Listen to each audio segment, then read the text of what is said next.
They say the land of Virel is soft-spoken by day and vengeful by night. Nestled between the sea of salted iron and the jagged Blackroot Mountains, it was a kingdom draped in elegance and cruel tradition. The sun ruled its laws, the moon whispered of its forgotten truths. For centuries, the ruling queens of Virel maintained a sacred balance, guided by an edict older than the stones their palaces were built on.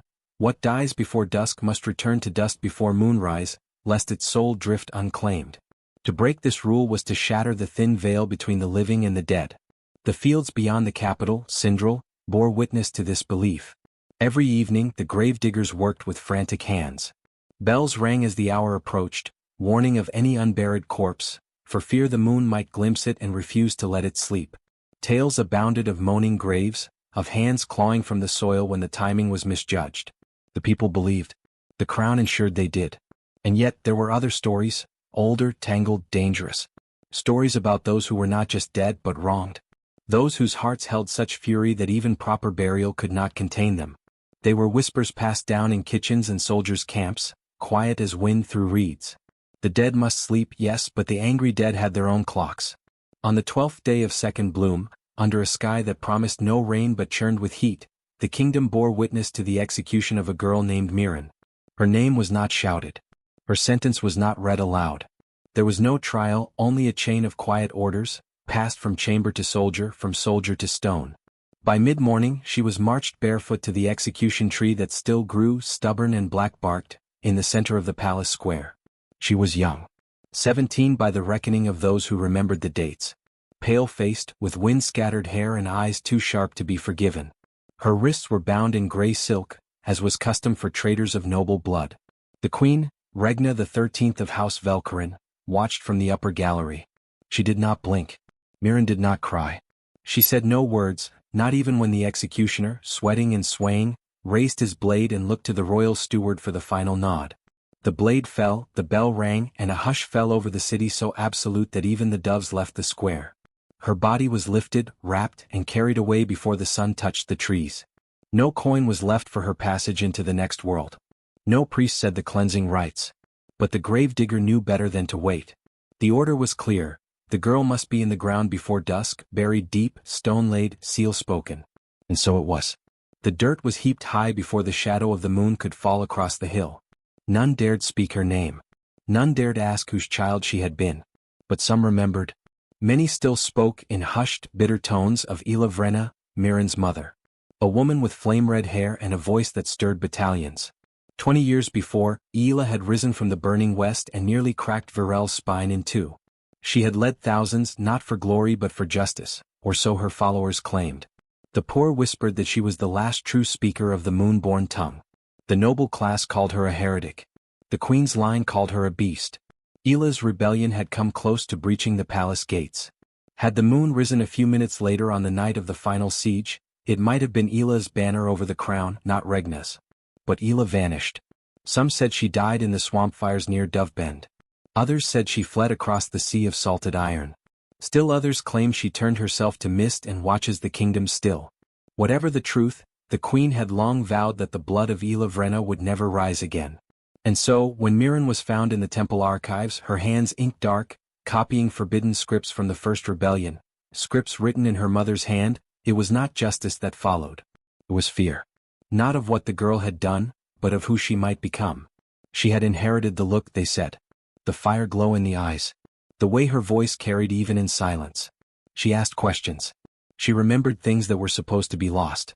The queen's seers said she was a shadow made flesh. That if the moon rose and found her dead and restless, the kingdom would shudder. Better then to bury her cleanly, before sunset.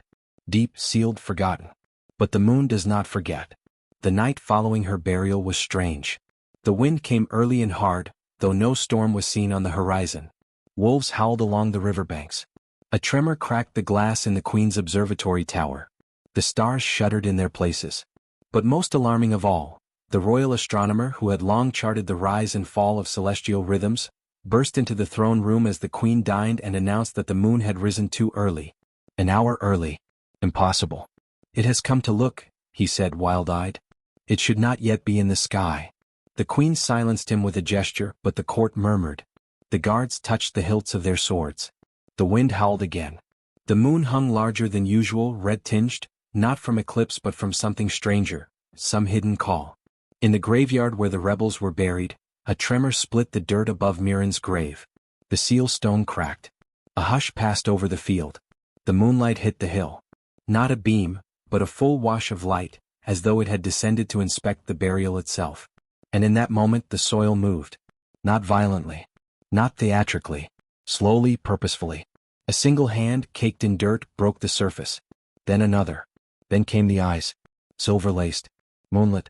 Wide open. Mirren did not scream. She did not gasp for breath. She rose from the grave with silence like a blade. Her burial wrap fell from her shoulders, smoke-traced. Her lips were bloodless, her breath steady. Around her the grass bent. The trees leaned toward her as though listening. And in the sky the moon glowed brighter. She stood barefoot, dirt still clinging to her hair, and looked to the north, toward the palace. Toward the queen. Somewhere beneath her skin, something was awake. Not death. Not undeath. But an old purpose that ran through her veins like water returning to a forgotten stream. Mirren did not know yet what had stirred her. She did not know the magic or the name for it. Only this: the world had ended in her blood once, and it would end again if she willed it. The whispers began that very night. In the back alleys of Sindril, the candlelit wine houses of Agen, the fisher villages along the salt shore, people told of the girl who climbed from her grave with the moonlight in her mouth. The girl who walked the burial road barefoot, leaving no prints. The girl whose mother once marched against the crown and had nearly won. The girl who did not die. They called her many things: Ashborn, Duskwalker, daughter of the unquiet. But in the darkness of those early nights, one name stirred the most fear. The one name the queen dared not hear. Mirren Vrenna. The name she had erased. The blood she had buried. The war she had ended but not finished. Now it was stirring again. And the moon, so long silent above the laws of men, watched from its silver throne. Waiting. The first thing Mirren felt was pressure. Cold, suffocating pressure, not just on her limbs but inside her skull, as though the world itself were pressing in from every direction. Her fingers twitched, brushing against damp stone and grit. She could not see. Could not speak. The earth filled her mouth, her ears, her nose, but she did not choke. Her lungs did not burn. Instead, her body stirred with a dull ache, like something pulled loose from a great weight, or dragged back from a distance too far to measure. Slowly, blindly she moved. Her fingernails cracked as she pushed upward. The soil resisted, stubborn, ancient, heavy with roots and clay. But something deeper than instinct guided her, an insistence that she should not still be here, entombed, forgotten. She clawed, shoved, scraped, her movements slow but growing in strength. Minutes passed. Or hours. The dead do not count time. Then the air broke. Her hand split through the surface like a blade through silk. Cold wind struck her wrist. Damp night air kissed her dirt-caked skin. She heaved upward, her body following the breach, and tumbled out of the grave with a soundless gasp. The sky above was velvet dark, scattered with stars, but it was the crescent moon that held her gaze. It sat low in the sky, thin and silver as a knife, and it pulsed faintly, just once, when her eyes met it. She lay on her back for a long while, breathing though she wasn't sure she needed to. The ground beneath her was still warm from the day's sun, but the breeze was sharp. She blinked, again and again, until the weight behind her eyes faded and shapes began to form in the darkness. She was on a hill, surrounded by crooked stones, some marked, some not. The field of the forgotten. She knew that place though she did not know how. When she sat up, she felt the pull of something tight on her skin. She looked down and saw them, pale silver marks tracing her arms, her collarbones, the back of her hands. They shimmered faintly in the moonlight. Not scars, not bruises, but something older. Runes. She traced one with her fingertip. It hummed softly like a name half remembered. The memory of her death was absent. She did not recall the blade, the ropes, the final breath. Only the moment just before, standing in the heat, the sound of wind through branches, and then silence. And then her mother's voice. That was the only thing she remembered clearly. Not words but tone. A voice filled with command, with sorrow, with steel. It had called her, not harshly but with insistence. It had reached into the dark and tugged her forward, like a thread catching on a nail. Get up, the voice had said. Not in sound but in certainty. You are not done. Her feet were bare. Her burial wrap hung in tatters. Dirt clung to her scalp and filled the creases of her hands. She stood slowly, limbs trembling but firming with each motion. Something inside her was alight, faint but real. Not heat, not cold. A presence. The moon cast no shadow behind her. She turned her face to the east, where the land dipped into forgotten farms and scorched villages. The capital was far behind, hidden behind ridges and walls and memory. She did not look toward it. Instead, she walked into the hollows, where the trees leaned too far and the stones whispered names into the wind. She walked through a night too silent for comfort. No owls. No wolves. No crickets. Only wind and root and starlight. The land seemed wounded, as if something had torn through it not long ago. She passed homes blackened by fire, fields grown wild and abandoned, shrines with names scratched out. Yet no one stopped her. No one saw her. When she passed a roadhouse with torchlight flickering, the man at the threshold looked straight through her. That was when she realized she was not entirely alive. She left no prints in the mud. Her reflection in a puddle shimmered wrong, as though drawn from memory and not from sight. And when she stepped near a shrine bearing the crest of the queen's house, the stone cracked. She wandered for hours, perhaps days. Hunger tugged at her only faintly. Thirst not at all. When she touched her skin again, she found the runes still glowing but more dimly now. As though waiting. She slept once, curled beneath a crumbling bridge, and dreamed of a battlefield lit by moonlight. The bodies did not rot. The swords did not dull. And her mother stood at the far edge, her cloak rippling in wind that did not touch Mirren's skin. She was not young. Not old. Timeless. Her eyes were wrong, they shimmered like mirrors. Mirren woke with the word war in her mouth and did not know why. She reached a village at the foot of the mountain passes where children ran barefoot and guards carried rusted spears. A woman dropped a pail when she saw Mirren approach, but blinked and shook her head as if she'd imagined her. Even the dogs turned away. She walked through it like a memory no one could hold on to. But a boy, no more than 10, met her eyes and did not flinch. He pointed at her chest and said, "The moon knows you," and then ran. She left before anyone else could see her. She did not belong there, in places still caught in the rhythm of day and labor. Her path led elsewhere. She did not yet know what the markings meant. She did not yet know who she had been, or who had buried her, or why she walked again. But the road beneath her felt familiar. Each step forward woke something else, another piece of a larger shape, distant but waiting. And behind her, far behind, the grave she'd clawed free from filled slowly with ash instead of earth. The moon watched. And the voice of her mother stirred again, softer this time. "Not done. Not yet. Keep walking." The path narrowed beneath overgrown branches, half swallowed by moss and thyme. Mirren stepped lightly, the silver runes on her skin humming faintly with each touch of stone or root.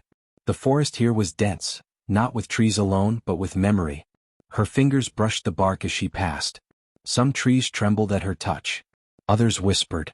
The moon hung higher now, more than a crescent but not yet whole. Its light did not pierce the canopy directly, but still it followed her, casting a pale presence along her spine. Something in her bones recognized this path before her thoughts did. It curved uphill toward a crag that jutted from the forest like a blade tip.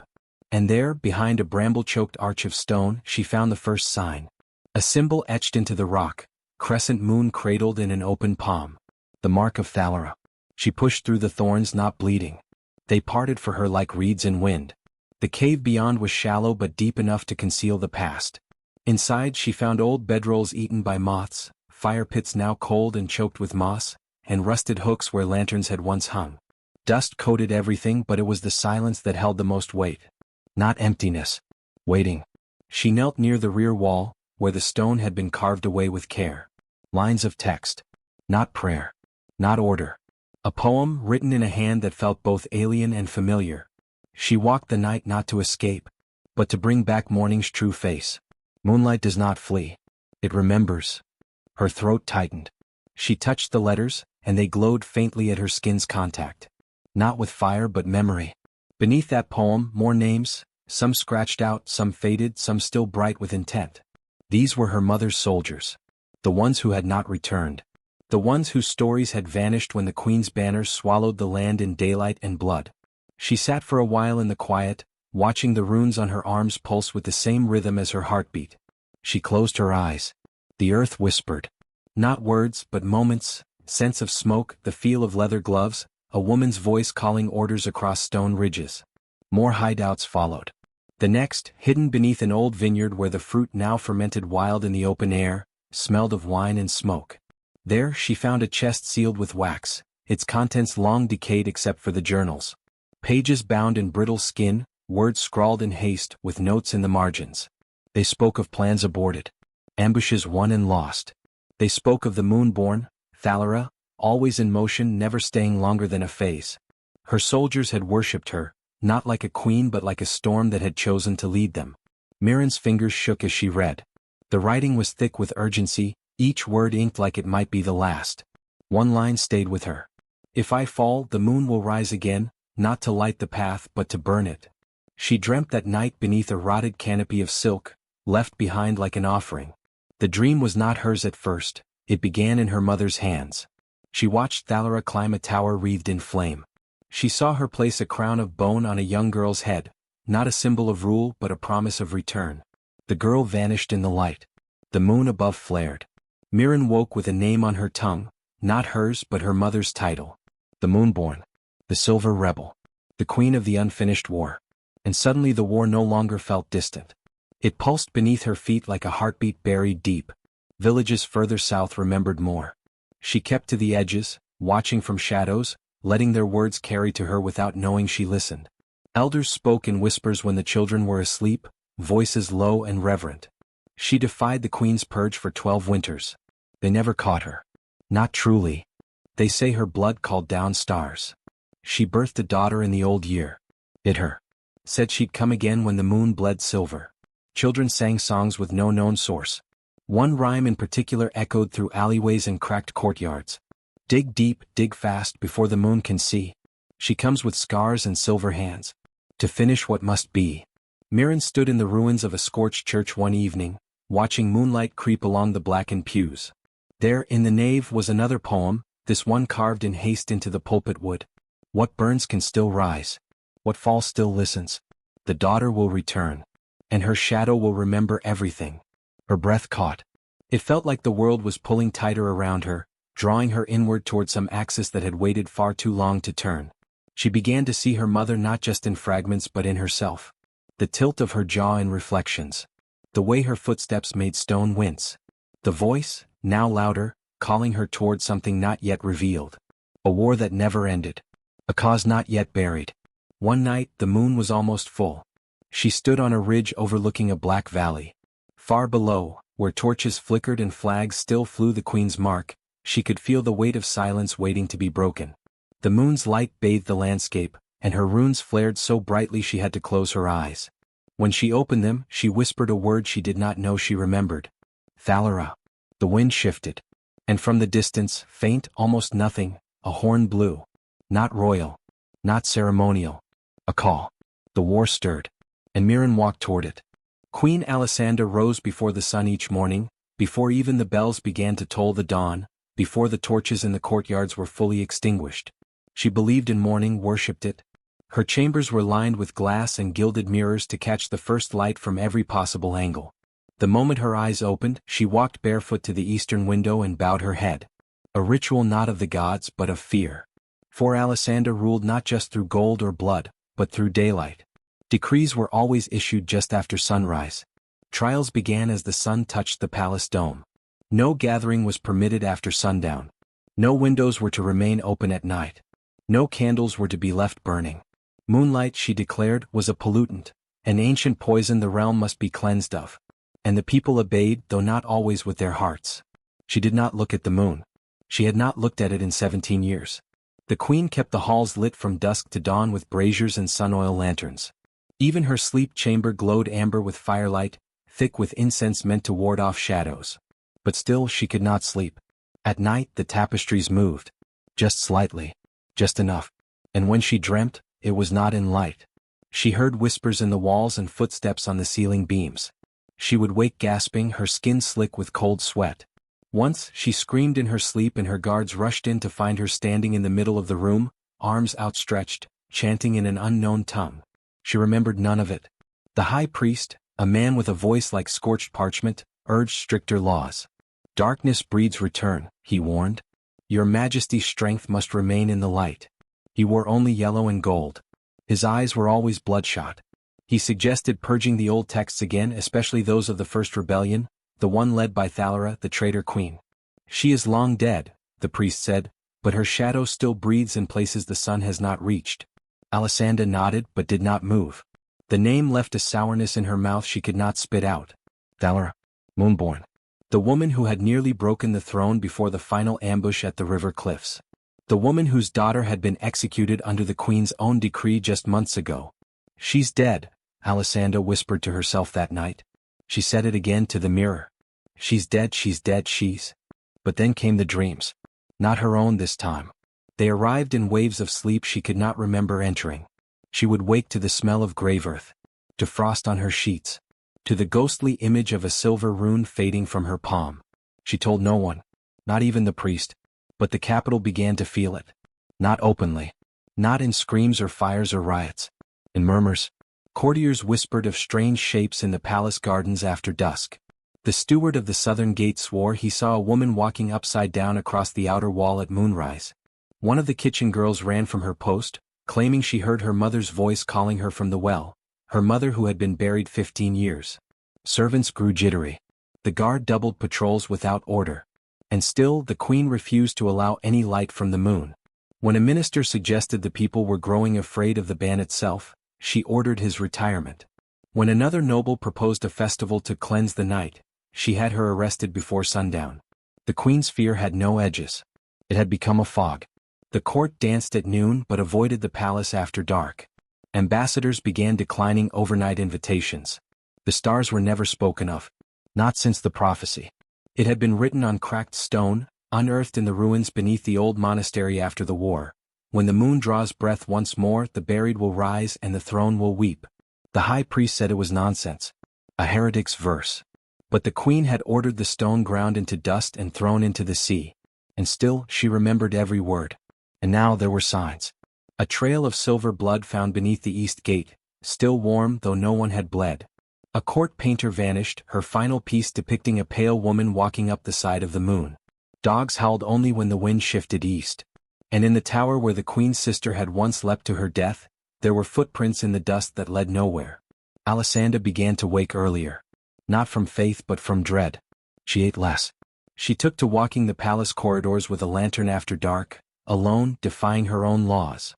Her guards begged her to stop, but she would not let the shadows have the last word.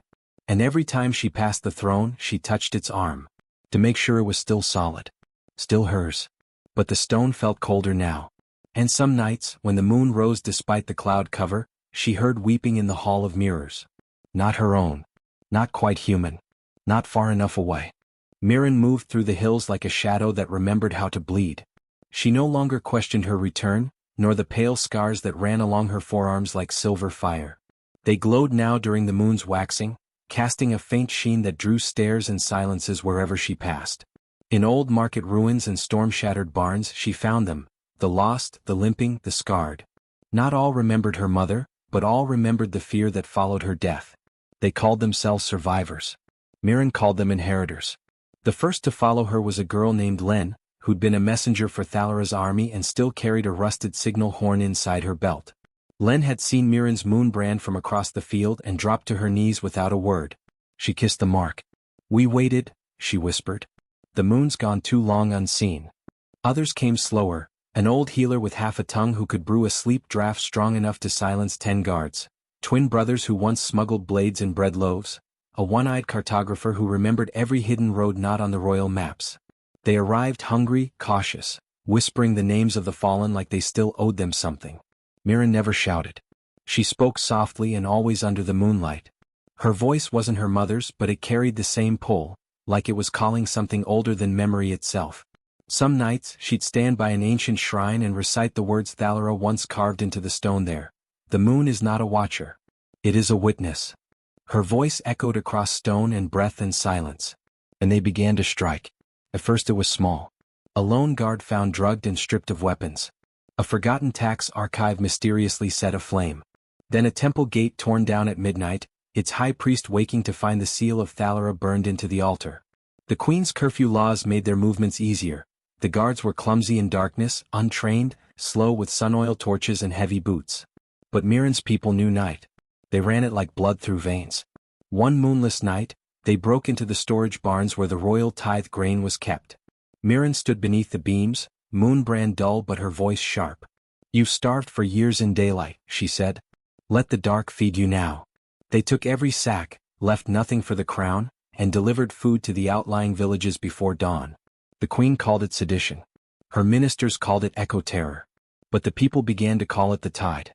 Songs that hadn't been sung in decades began to drift back into taverns and roadside camps.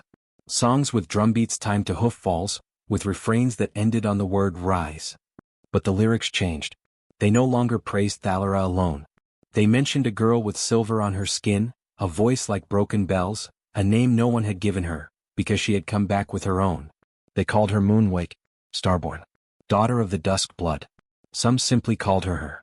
In the 5th month, her band struck the prison vaults beneath Caretha's watchtower, where dozens of Thalera's last known allies had been kept in silence, hands branded with sealing ash. Mirren stood beneath the barred dome, the moon high and round behind her, and whispered a single word. The cells opened without keys. Not all who followed her agreed with her restraint. One of the twins, Ren, argued that they should kill the wardens, torch the towers. "This kingdom burned your mother," he spat. "Don't you want to return the favor?" "I want something that burns slower," Mirren said. "Longer. So they feel it every night they survive." She never carried a sword. Her weapon was the mark. And the words it shaped in those who looked at her too long. They carved sigils into the palace outskirts, on stable doors, fountain walls, even inside the queen's own hunting lodge. Always the same shape, a crescent with 3 slashes beneath it. The mark of the unfinished war. Children drew it in the dirt. Elders wore it in pendants made from old coins. No one claimed leadership. But all listened when the wind changed and a silver glow crossed their door. The tide became flood. Every attack left behind not just damage but music. Bits of song etched into stone. Rhymes whispered into sleeping ears. Prisoners released with no memory of their escape, only a faint taste of salt and the hum of old lullabies. Lanterns shattered without touch. Guards who woke weeping without knowing why. And still Mirren moved forward, not just with fire but with something deeper. Each strike wove the rebellion back into the land's breath. She wasn't repeating her mother's war. She was completing it. Because Mirren had seen the graves beneath the capital. She had felt her mother's voice in the roots of old trees. And she knew now, as surely as her blood shimmered beneath moonlight, that the war had never truly ended. It had only waited for night to return. The proclamation was written in gold ink, pinned to every town square and temple wall like a blade through the heart of the land. Read. By decree of Her Radiant Majesty Alessanda, Queen of Varel, all moon-marked persons must present themselves for tithe. Their blood shall be collected under holy rite to cleanse the kingdom of unrest and heresy. The offering shall be silver and just. They called it the silver tithe. It was not silver. It was not just. It was blood. The moonborn, those who bore the faint shimmer, the light pale runes, the quiet memory of Mirren's mark, were rounded up. Some went willingly, hoping to be spared through obedience. Others were dragged from homes, from stables, from rivers where they had hidden among reeds and silence. They were taken in iron caravans, chained and hooded, marched toward the capital under banners that bore the Queen's sun emblem. The first tithe drew 100 souls. They were to be bled under the temple of purity. Their blood stored in crystal urns said to keep away corruption. But none of the urns were ever shown. None of the moonborn returned. The second tithe never arrived. Because Mirren had seen the proclamation. She had stood beneath one, watched the sunlight catch the gold ink, and felt the memory crack open in her skull. A corridor of marble. A white-robed figure. The sound of a voice she had not heard since death. Alessanda's voice. And it returned to her, the moment of her execution. Not the blade, not the pit, not the silence. But the look in the Queen's eyes. Cold, ritualistic, almost bored. Mirren had been led forward like a lamb. She remembered the crowd watching, how no one cried out. She remembered the sun still hanging just above the horizon. And she remembered her mother's name on her own tongue, whispered, not screamed as she fell. The rebels didn't need orders. Mirren spoke the words once, no more moonblood spilled for daylight. And they understood. They struck the caravan under a gibbous moon. Silent arrows first, then shadow charge. The guards fell before they could draw swords. The captives were dazed, barely awake, blood already drawn. Mirren moved among them like a dusk wind, touching each with her moon brand. Where her hand passed, their wounds closed. Not healed but sealed by light. The other caravans met similar ends. The rebellion scouts had memorized the Queen's timetables before they were even posted. No tithe crossed the countryside untouched. In some places, villagers blocked the roads with carts and cattle. In others, they rang bells only rebels could hear. After the fourth interception, Queen Alessandra declared Miran a heretic priestess and demanded her final extinguishment. But it was too late. The silver tithe had become a curse on the queen's name. At a crossroads beneath a shattered statue of Thalera, the moon-born gathered. Not hundreds, thousands. Some too young to fight, others with brands still hidden. Farmers, brewers, exiles, former guards who had turned. They came with silver trinkets, with knives that glowed faintly under starlight, with dreams they had not dared speak aloud. The old ones called for ceremony. Len found the cloak once worn by Thalera, smuggled out before her final battle, its edge embroidered with moonface. Miran donned it not like a queen, but like a burial shroud made right. A circle was drawn in ash. Moon milk poured on stone. Names were read aloud, names of the fallen, the erased, the tithed and never returned. And then one name spoken in unison, Miran. But the title that followed had never been used before. Daughter returned. Voices rose in chant. Hands touched earth and sky. The moon, round, bright, wide as memory, hung full above them all. Light spilled over their faces, over the broken statue, over the dirt where Miran now stood with eyes closed and blood humming. That's when it came. The full memory. Not just her death, but the night before. Her cell in the royal prison, the priestess who came with a silver knife, muttering verses not in the scripture. The rite spoken over her blood as it was taken. The queen watching behind the veil. Miran's blood had not just been spilled. It had been taken, used for a working. Alessandra had tried to seal the rebellion not just through swords and fire, but through blood ritual. To bind the moon's favor. To choke out the names of the dead by bleeding them into glass. And it had failed. Because the moon did not accept tyranny. The moon remembered. And it had pulled Miran back. When she opened her eyes, the runes on her arms shone like fire beneath ice. Her voice rang with a clarity no wind could carry. She buried me in sun-drenched silence. But I returned in silver light. And the people knelt, not in worship but in witness. After that night they began leaving silver offerings. Not gold. Not jewels. Only silver, in wells at thresholds, crossroads, even sewn into the hems of cloaks. Some left coins etched with moonface. Others left nail-sized mirrors. One child left a note folded into a silver ring. Come back again if we forget you.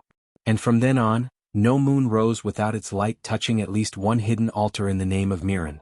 Not as a martyr, but as a beginning. The palace had never been truly dark, not even in the deepest hours of night. Lanterns hung in every corridor, ever burning, powered by sunglyphs and royal decree. Even the servants carried handlights, slender rods of fireglass, to ensure no shadow lingered longer than a breath. But now the lights flickered. The fireglass hissed. And the shadows moved. Guards patrolled in pairs, but they no longer stepped into the eastern wing after dusk. That part of the palace, once used for royal meditation and quiet audiences, had grown cold. Strange marks were found there in the morning. Ash prints on ceilings, silver dust beneath doors. One night, a junior knight stepped into the corridor alone, determined to prove his courage. He returned within minutes, his face gray, his tongue tied in knots. He could no longer speak. He drew only one thing again and again in trembling charcoal, a crescent broken by a blade. Queen Alessandra took notice. The court high guards requested purifying rites, salt circles, torch fire processions. They called an old sun priest to chant daylight psalms over the palace stone. The queen permitted it, but she knew it would not be enough. Not anymore. The prophecy had warned of a return, but it had not spoken of a shape. No one had guessed it would be Miran, the moonborn. The girl who had died before sundown. The daughter of the rebel queen. The queen did not say her name aloud. Not even in her mind. But she remembered her face, half her mother's, half something older, wilder. She remembered the strange runes glowing across her skin during the execution rite. She remembered the moment of burial, the whisper of wind that had passed across her cheek like breath. A warning, perhaps. Or a promise. The queen had dismissed it then. Now she could not sleep. Because the moonlight found its way into the palace despite all wards. It spilled through shutters nailed closed. It reflected off polished armor and gathered in pools beneath glass windows. And in that light something walked. Not a ghost. Not quite. She was too solid for that. Too deliberate. Miran came cloaked in the dark silver robes once worn by her mother, the hems stitched with moonface and battle verses. She entered the palace through the same servants' passage Thalera had used on the night she was betrayed. It still bore the old scratch marks of that last escape. Bloodstains, long faded but not forgotten by the stones, pulsed faintly as she passed. She did not run. She walked slowly as if retracing a path not only across space but across time. The guards did not see her. They turned their eyes away, blinked, looked back with unease. A trick of light, they muttered.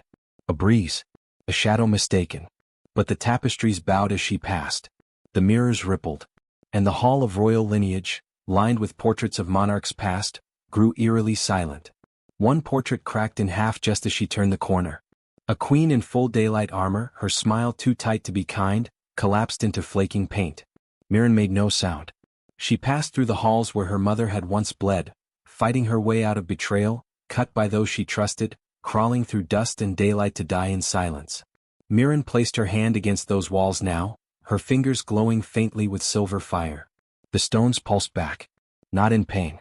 In recognition. In the throne room, the moonlight was sharpest. It streamed down from the great skylight the queen had insisted be left uncovered, to display her power without fear.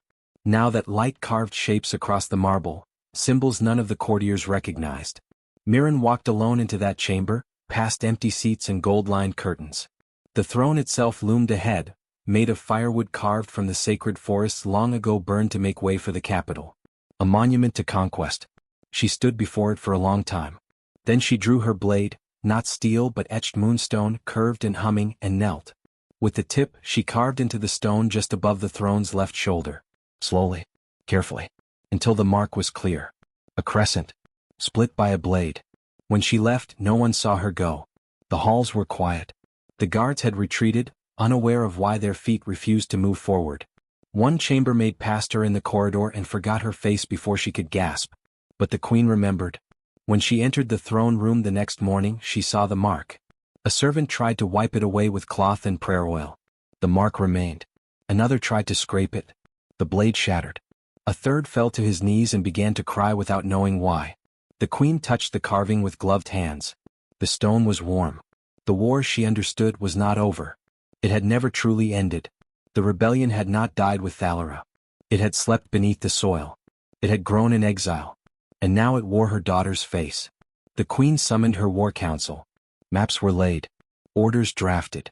The rebel lands, those moonlit corners of the kingdom where silver offerings appeared in wells, where old songs stirred the wind, would burn.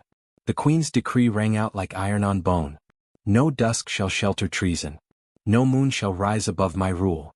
But that night, as the torches were lit and the soldiers prepared to march, a new shape appeared above the palace. A thin sliver, sharp and bright, a crescent in its first return. And below it, the shadows trembled. The sun sat low in the sky, an amber eye bleeding across the horizon, and all of Virel seemed to hold its breath. The wind stilled. The birds vanished. In the space between day and night, silence reigned, a sacred silence, unbroken for generations. A time when no blade was meant to be drawn, no oath spoken aloud. But this dusk was different. From the edge of the queen's lands, where the trees of the ancient forests whispered in tongues too old to name, they emerged. Figures cloaked in silver-threaded robes, their armor pale as ash and veined with lunar sigils. Their faces bore streaks of moonwax and soot. They did not chant. They did not call for surrender. They simply stepped into the fading light, and every blade they bore shimmered with the memory of bone taken from the buried, reforged in firelight and silence. Mirren stood at their head, her feet bare, her blade drawn. Her moon brand pulsed against her skin like a heartbeat. She could feel the moon already stirring behind the clouds, red with omen. Tonight, it would rise not in beauty but in war. From the opposite ridge, the queen's army began to move. Red gold banners snapped like broken wings in the wind. Ironclad soldiers poured down from their high encampments, their faces painted with the sunburst sigil of Alisanda's reign. Their captain rode at the front, a towering figure clad in polished dusk steel, his helm marked by a golden flame. His name was Esteran. The same name Mirren had seen scrawled in blood across one of her mother's final journals. The man who had once served Thalera as guardian and general, before betraying her to the crown. He held his sword high. Before nightfall, he roared. No moonlit mercy. Break them before the dark claims them. The queen had gambled everything on striking before the moon. Her soldiers surged, confident, disciplined, eager to end a rebellion that seemed stitched from old songs and superstition. But the dusk betrayed them. As the sun kissed the earth, a sudden wind rose from the forest. It carried the scent of gray flower and stone. The leaves turned silver. The first scream came not from the rebels but from a palace rider. His horse rearing, eyes rolled white, refusing to step onto the glimmering trail where moonlight had begun to form in pools. Then the moon appeared, crimson and full, rising behind a thin veil of mist. And with it the battlefield changed. The rebels lit no fires. But their blades glowed as if kissed by the lunar flame. They moved in silence, slipping between trees and shadows like phantoms. Their weapons struck armor and carved through it as if it were cloth. Even the queen's arrows, tipped in sun metal, seemed to bend midair, drawn off course as if the sky itself had turned against them. Mirren moved like something half alive, half awake, her blade ringing with old grief and burning intent. Her name rang from lips she did not know, whispered by those she had never touched. Daughter returned, they called. Moonborn blood called. The clash turned brutal. Trees ignited with pale flame. Soil churned beneath boot and hoof. Blood soaked into roots and returned singing. In the fray the old songs returned, chants sung in the mother tongue harmonized by voices that should have been lost. And then she saw him. Esteran. He stood untouched at the center of the queen's line, his blade cleaving through rebels with cold efficiency. Around him, soldiers had begun to falter, some weeping, some screaming, others fleeing into the woods chased by flickers of silver light. But Esteran held. Mirren stepped toward him. He recognized her. His helm tilted. He lowered his blade a fraction, not in mercy but in acknowledgement. You wear her face, he said. But not her heart. She did not answer. She stepped closer. Their blades met with a sound like shattering glass. Sparks flew. You think this war is hers to finish? He spat, parrying her strike. She died for nothing. She died for truth, Mirren said, circling him. She died because she chose shadows over peace. She died because you held the blade at her back. That stopped him. His expression did not shift, but she saw the tension in his stance, the flare in his eyes. You know nothing, he growled. I know she trusted you. She trusted me to end her pain. They clashed again, harder this time. He moved with practiced skill, but his blade began to slow. The moonlight drew silver lines across his armor, weakening the enchantments etched into its metal. She was wounded, he said, panting now. Bleeding out. Cornered. She asked me. She begged me. You lie. She knew capture meant worse. She feared what the queen would do to you. The words cracked through her like thunder. She faltered, and in that instant Esteran's blade came within a breath of her throat. But he did not strike. He stepped back, lowered his weapon. I buried her myself, he said. Before dusk. Because she asked. Because the old rites mattered. The battlefield howled around them. Mirren stared at him, the truth hot in her chest, too big to hold. And then something shifted in her. The rage remained, but the shape of it changed. I believe you, she whispered. But you still knelt to the queen. He closed his eyes. I did. And then she struck, not to kill but to brand.